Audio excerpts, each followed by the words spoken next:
Hello bachcho, let's see the question. So the question says if A, B, C, D are in GP then B minus C का whole square plus C minus A का whole square plus D minus B का whole square is equal to. तो हमारे पास यहाँ पर जो की concept लगेगा वो है हमारे पास GP that is geometrical progression, right? तो हमारे पास पता है ज्योमेट्रिकल प्रोग्रेशन में हमारे पास कॉमन रेशियो आता है, तो कॉमन रेशियो को हम लेट कर लेते हैं R. Let common ratio be R, right अगर हमारे पास कॉमन रेशियो R है देन सीरीज क्या बन जाएगी, then series A comma a r square comma a r cube. अगर इस सीरीज को इसके साथ कंपेयर करें तो हमारे पास वैल्यूज आ जाएंगी, कुछ ऐसे आ जाएगा। Then b is equals to a r, c is equals to a r square और d is equals to a r cube, right. अब ये वैल्यूज को इसमें पुट करते हैं जो जिसकी वैल्यू हमें निकालनी है। देयरफॉर b हमारे पास है a of r minus a r square का होल स्क्वायर। अब यहाँ पर जो c है, c की वैल्यू अगेन हमारे पास आ जाएगी a r square minus a का whole square plus a r cube minus a r का होल स्क्वायर।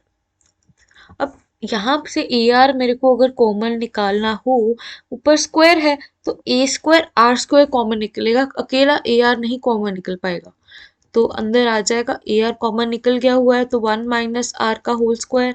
सिमिलरली यहाँ पर अब यहाँ पर ए कॉमन निकलेगा, अगर ए कॉमन निकला, ए अकेला नहीं निकलेगा, साथ में स्क्वायर आ जाएगा तो आर स्क्वायर माइनस 1 का होल स्क्वायर प्लस सिमिलरली यहाँ पर भी ऐसा होगा, ए स्क्वायर आर स्क्वायर आएगा, अकेला ए आर नहीं आएगा, अंदर आ जाएगा आर स्क्वायर माइनस 1 का होल स्क्वायर।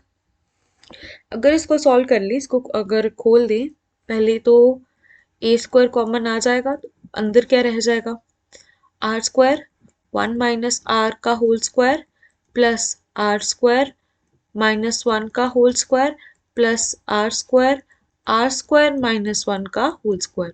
अब इसकी ब्रैकेट्स खोल दें, स्क्वायर रूट स्क्वायर्स को खोल दें तो हमारे पास बच जाएगा a square r square into 1 plus r square minus 2r plus r की पावर 4 प्लस 1 माइनस आर की power 2 r square plus r square into r की power 4 plus 1 2 minus 2 r square minus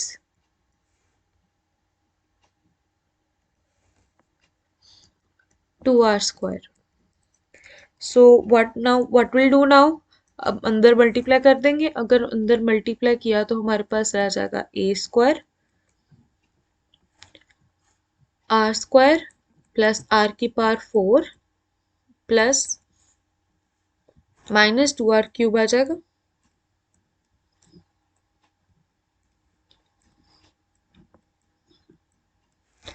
plus r की power 4 plus 1 minus 2 r square plus r की power 6 plus r square minus 2 r की power 4।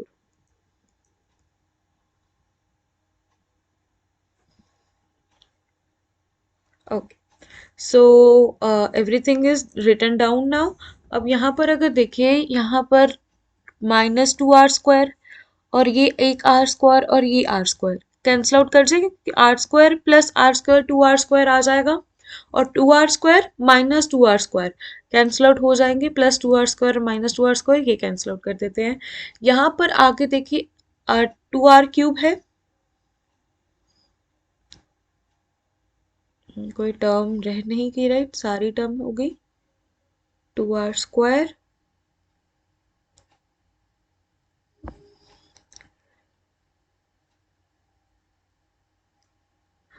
यहाँ पर अगर ये term देखें are की पावर 4 और आर की पावर 4 और माइनस 2 की आर की पावर 4 ये कैंसिल आउट हो जाएंगे। What we are left is a square r की power 6 minus 2 r cube plus 1 अब अगर मैं इसको ध्यान से देखूँ, ये साफ साफ मेरे को किसी का स्क्वायर लग रहा है, राइट। अगर मैं आर की पावर 3 का होल स्क्वायर करूँ, आर की पावर 6 बन जाएगा, तो ए माइनस बी का होल स्क्वायर बन रहा है, ये आ जाएगा ए स्क्वायर 1 माइनस आर का आर क्यूब का होल स्क्वायर, राइट।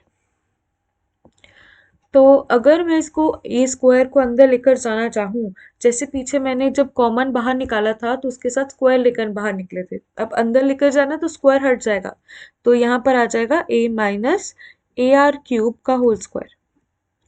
अब मेरे को पता है हमने लेट किया था d equal to a r cube, तो हम लिख सकते हैं यहाँ पर ए माइनस डी का होल स्क्वायर। तो according to that what we'll get is a minus d का whole square is the correct answer for this question. So how did we solve this? सबसे पहले हमने कॉमन रेशियो आर लेट किया, अगर उसके are late करते तो हमारे पास series a r square a r cube बन जाएगी। उसको कंपेयर किया हमने ए बी सी डी के साथ, हमारे पास बी सी डी की नई वैल्यूज आई और उसमें पुट कर दिया, उसके बाद हमने सिंपल सिंप्लीफाई किया है। I hope you understand the concept well. Best of luck.